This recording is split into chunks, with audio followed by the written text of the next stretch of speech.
Hello there, Master Hellish here, and welcome back to my OpenTTD Let's Play.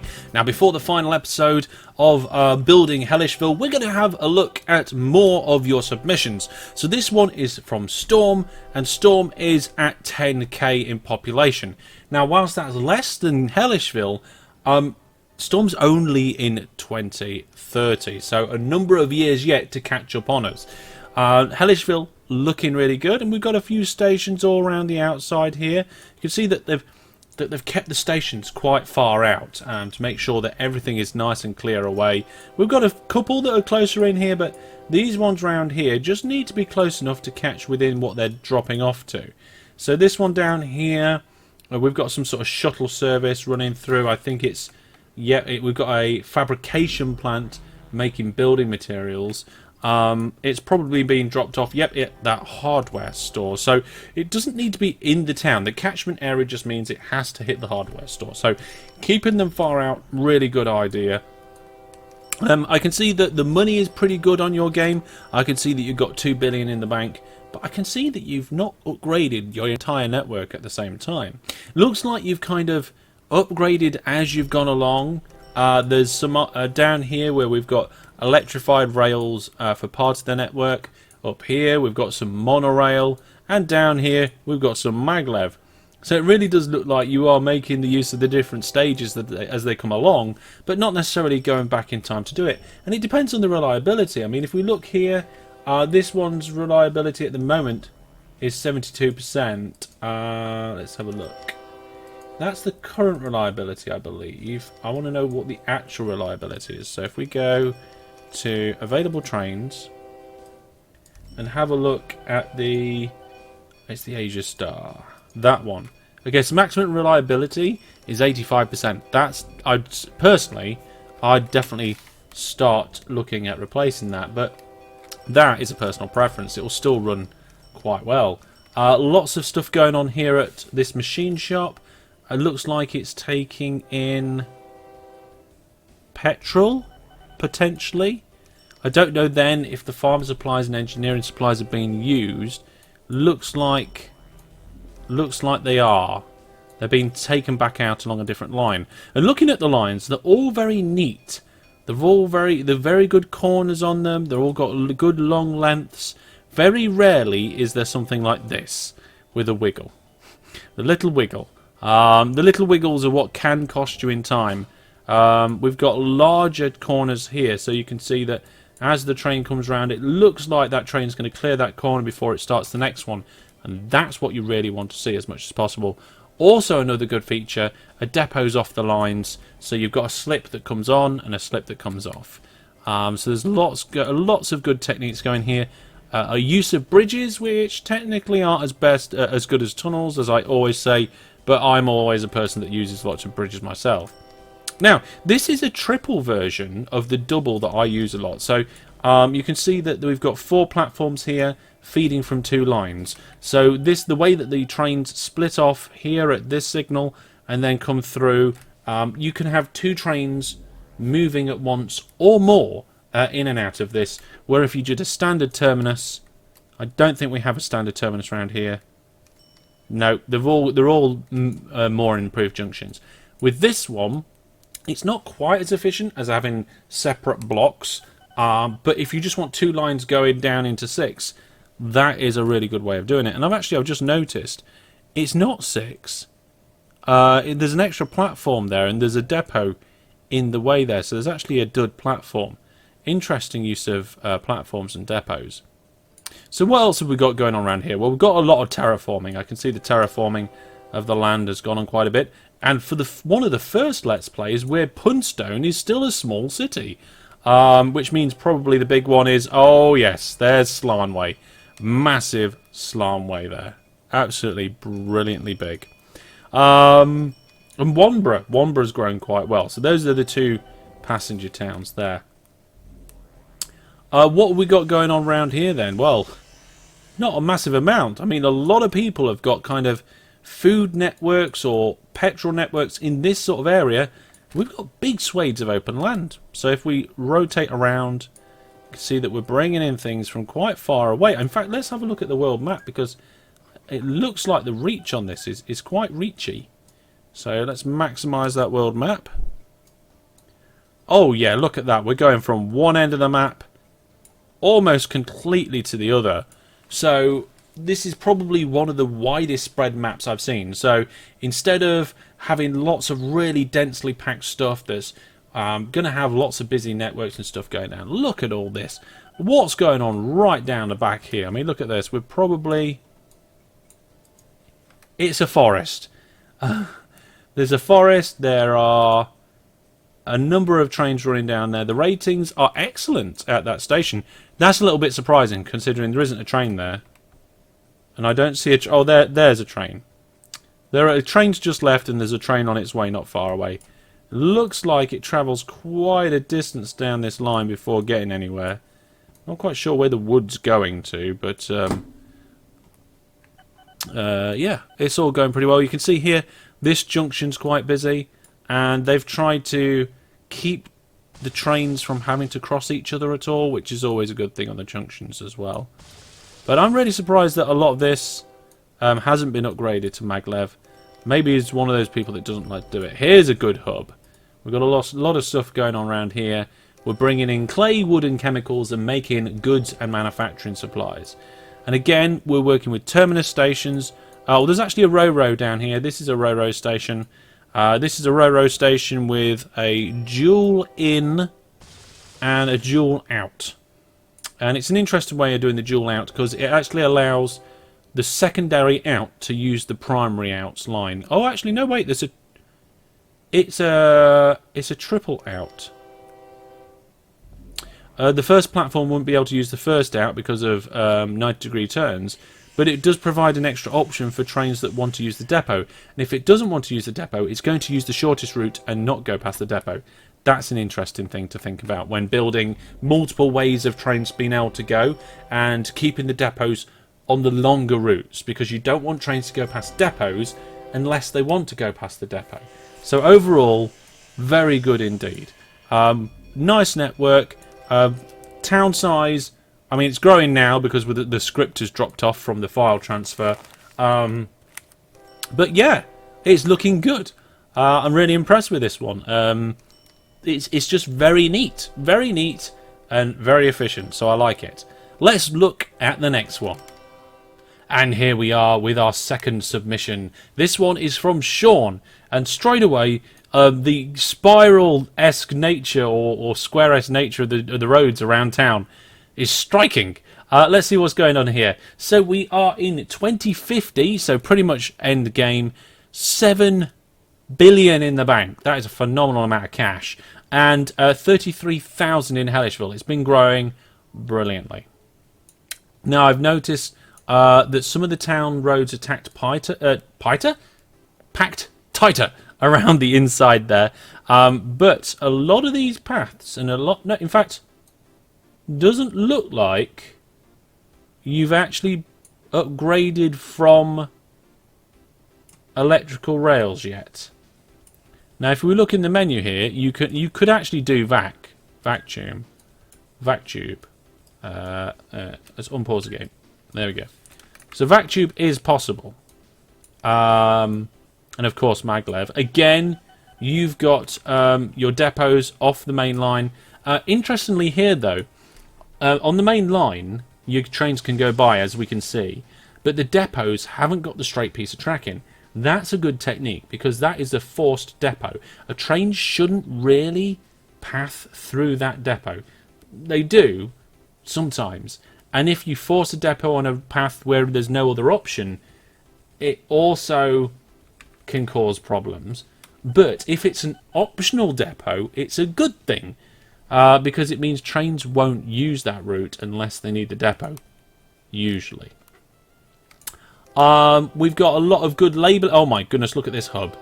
So I have no idea what on earth's going on up here. We've got drop-off pickup. That's the recycling pickups and drop-offs. We've got drop-offs and stuff up there. It looks like they've put the actual there's two industries there: building materials, foods and petrol. But is that within the realms of the land? So if we look at this land here, who's it owned by? Local authority, none. So it surprises me. Cargo accepted, local authority, none. So yeah, it does surprise me that that is contributing to the growth of the town if the local authority is none. Maybe just because it's the closest one, it counts, or the closest town to that industry is Hellishville, so it counts. Let's have a closer look at some of the networks here. So we've got nice split entrances here. We've got a bit of a backup of trains. I think that's just because it's breaking down. It's 2050. Let's have a look what trains you're using. So you're using the Asia Star, and by the time you get to 2050 with the Asia Star, you're down to 43% reliability. So you are going to have a network here which is going to struggle with eventually backing up into each other. But overall, it looks like it's very neat. It looks like you've thought about not having sharp corners. I haven't really seen many sharp corners. There's some good bridges and tunnel combinations for allowing trains to go around and past each other. Also use of shorter trains as well, which depending on the situation can often be a good thing. Let's have a look a little bit further out here. So we've got a massive operation over here where we're picking up lots of crates of goods and manufacturing supplies. It looks like, I'm not sure if it's just the goods that have been... Nope, manufacturing supplies and goods are being picked up there as well. Good use of tunnels under bridges and so forth. I like the actual mesh that this network's creating. There's a lot of overlapping and layering. When I do my networks, I do my best to keep things as separated as far from each other as possible, with this over that way and that over that way. But for this network, I really do like to see it as long as it works. And I can see that for the most part it does. The only thing here, my biggest concern, is the breakdown on these vehicles. You're probably using the best vehicles you can for electric railway, but by 2050, really needed to be upgraded.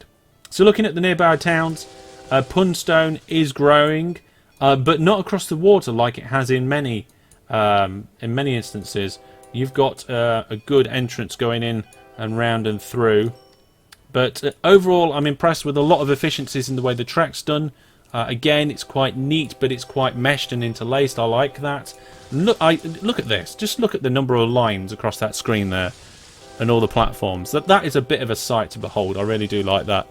So many trains and things being brought in, and it's all been done so very efficiently. So that, I think, let's have a quick look at the overall network. You've got lots of money in the bank, but I love having gold. Gold's a good colour to use. We're going to have to zoom out again. And again, we've got a map that sprawls the network. We've got stuff going out really far. There's a lot of things happening over here. There's what appears to be some sort of like mini hub going on down here. Look, East Steel Mill Hub. You've just been building and building and building.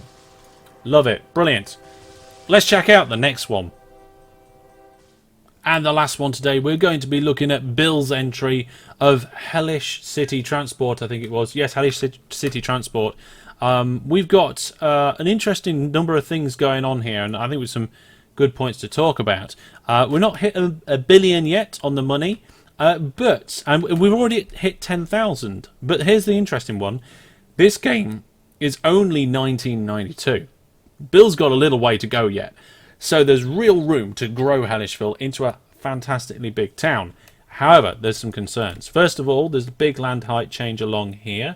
That might not necessarily be an issue, but it could be a problem in future. This waterway has been exists and it hasn't been removed. So that's going to cause a little bit of a squeeze on Hellishville there. And we've got a rail network over on the top side and an airport cutting off that whole section. So we've got about, a few blocks of space down here and a small gap there. A bit of a gap up here up this hill. A bit down here into the water, and then a bit down here and then a river. So, if I was Bill, my next concerns would be, where is this town going to expand into? I would definitely be keeping this area open and free, I would definitely be looking at covering up some of this water and removing this river. Be removing that river, and maybe removing this river and reworking a little bit of this so that the roads can get around somehow. I can see that there's some tunnels going on here. I can see that Bill's also added depots on the end of the depots just to make them look better. This is something that I've often wanted to do. I wish there was a rule in the game where you could tick a box and you could build depots that were longer and only have trains come out of them with a max length was the length of the depot. And I really do think that would be a nice feature to have, because then you might even have reasons to build like yards where you had like rows of longer depots or loops, or you basically would have to think about depots in different ways. So a lot of the rail network around here it's all very it's good. It's not the most efficient ones we've seen today, but it works, and I can see with the amount of trains running around this section at the minute, you're not going to get things clogged up. So there's still time and room for upgrades and improvements. It's like here, this is a perfectly good way of doing it. You've got two lines coming out and it just splits into many, but it's only got one set of depots here. So trains that need the depot will be wanting to cross the other line to get to it. I'd prefer to split those lines out a little bit, make sure each one's got its own depot, things like that. That's pretty good. But overall, let's have a look at the overall map. It's blue. I'll tell you what, I'm going to change the company colours just to make it easier to see. So we're going to change it to, yep, red should do the trick. Red's a good one to do. So if you look at the map, we've got the green is the land, the blue is the seas, and the red is the network, and the dark red is the town. So you can see that it looks like it's not a very, it's not much, there's not a mesh in the network, and there's not a lot of many lines all weaving in and out of each other.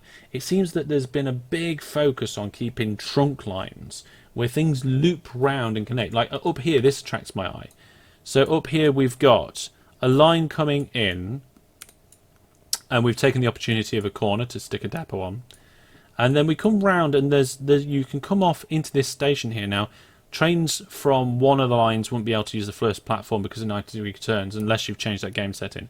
But oil can be picked up there. Then it comes back here and there's the refinery. Then you go along here and there is something else. I think this is probably...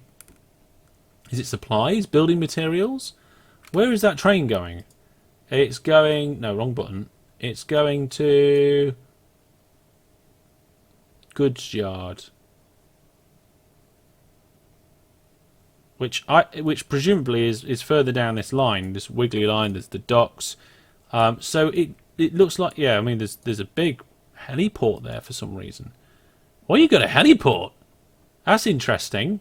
Let's go have a look at that. So we've got aircraft here, and it's going from this lime kiln to a fruit place. What are you carrying? Let's have a look. Farm supplies. That's an interesting way of doing it. Airlifting farm supplies out to the fruit plantations. I mean, I don't know where the fruit plantations are. I mean, they're probably around here somewhere. That's a forest. But overall, I like the idea of chaining the network together rather than having this lattice. It's an interesting way of doing things. It's a different way from what I've been doing to a point. I tend not to chain stuff together a lot during these sorts of let plays, because when I do it, chaining it along means that you get very busy lines, and you have to try and either be really careful about what trains are using what paths and all that sort of thing, or you have to be really careful about those chains and how efficient they are with the junctions and stuff. And the junctions around here, the important ones seem to be done efficiently, and less so important ones are just a mesh of junctions to allow the trains to go in almost any direction.